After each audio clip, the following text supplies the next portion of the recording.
I know it's late, but I don't know about you all, but I got a little bit of energy I'm running around. You all did it. You did it.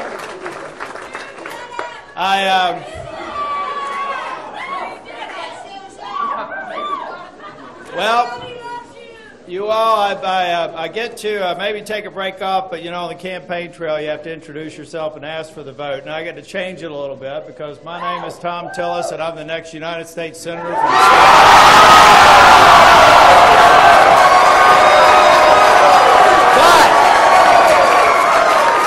But I want to make absolutely certain that every single one of you still just call me Thom, because you are friends. You know, this victory is not my victory. This victory is our victory. Our victory. You know, if you take a look at all the negative ads against me and against any Senate, more negative ads against any Senate candidate in the country. $111 million. We didn't bend. We won.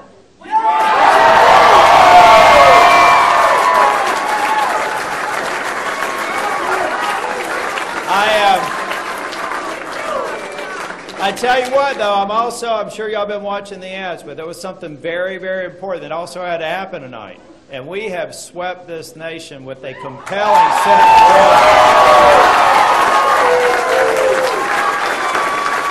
So, somehow I think Senator Reid's going to have a different office assignment come January.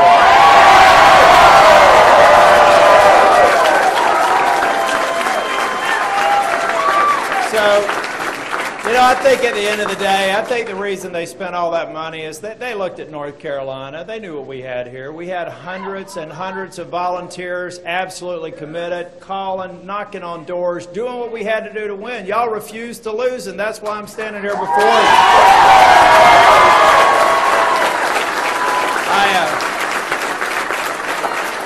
Now, I will tell you, I received a call both from Sean Hall and then from Senator Hagan. I want to thank Senator Hagan for her service. I also want to thank her for a gracious offer to make sure that we do what America does best, and that is to effect a smooth transition of power over the next couple of years.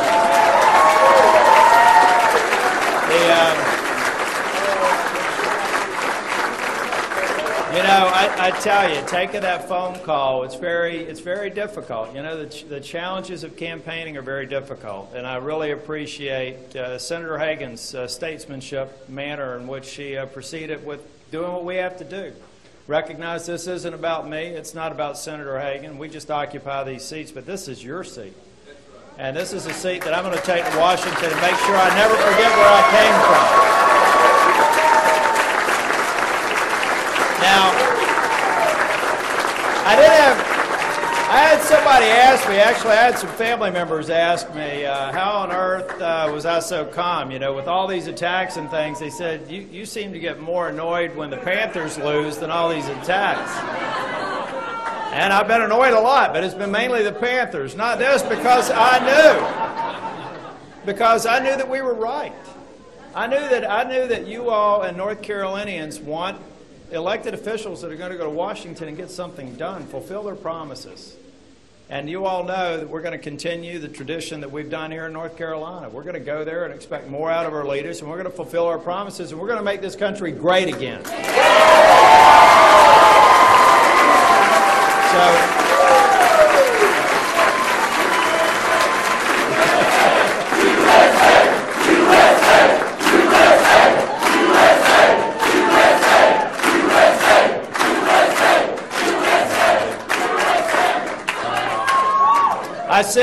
I see a few people around the room, but when I think about transitions and elections, I see one gentleman here in the center, Reverend Mark Harris, who was in the primary with us.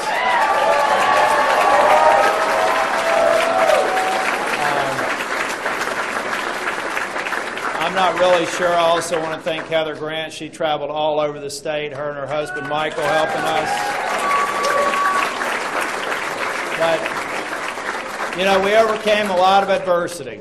And here we are, and with the opportunity to just make America great again. And the reason that I believe we can do it is because we'll have leaders in Washington now that believe that America is made great when we let Americans make America great, not government.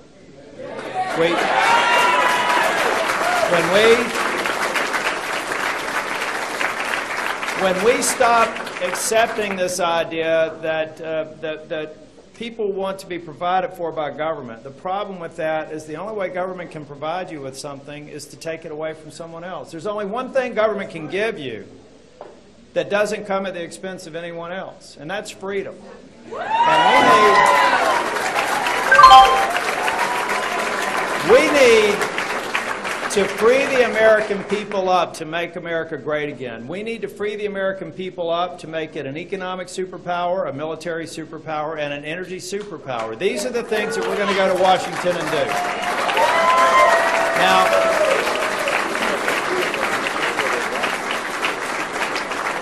I know my communications people are going, Thom Tillis is completely off script because I'm not reading the teleprompter. I'll leave that up to President Obama. What I'm going to do is listen to you. And I'm going to go to Washington, and next year I'm going to come back and I'm going to go across this state to the towns and counties that I've been to. I'm going to thank all of those who voted for me, and I'm going to go to those who didn't vote with us, and I'm going to convince them that maybe they should give us a chance to make this nation great again and just get back on track. Ladies and gentlemen, I can't thank you enough. There are a lot of people in this room that if I made eye contact with you right now, I'd probably get teary-eyed. So I'm not looking this way.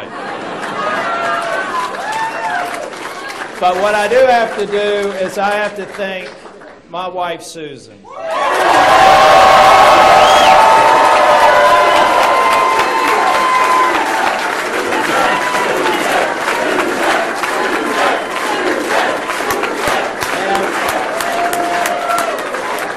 I've also got to thank my son and my daughter. I mean, they're two people that I could always rely on to take a look at some of those negative attack ads, and we just laughed at them.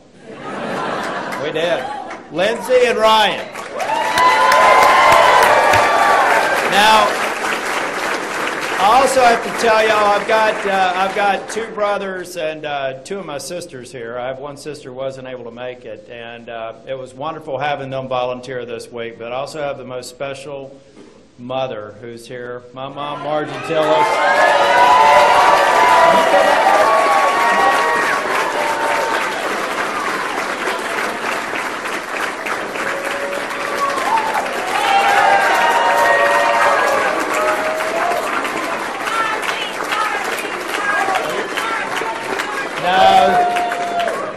I don't think that's typical mom. But if you're on Facebook, go out and do a friend request for Margie Tillis.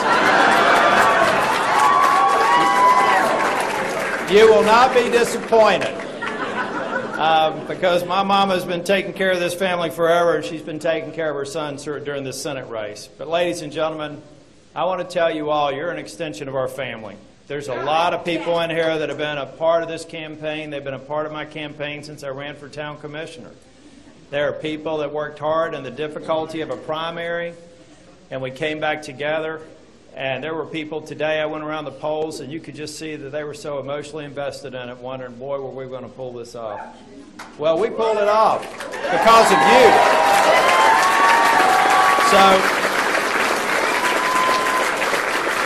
So I want to...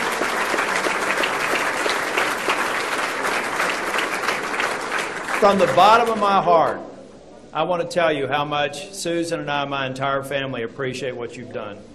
Because I really do believe that through your efforts, through your prayers, through your financial support, through the ground game, through door knocking, that you all are literally a part of a historic moment in this nation's history. And I want to thank you. So, I'm not going to speak much longer. I'm going to get around and try and shake a few hands, but I don't know if I can do selfies with everybody today. But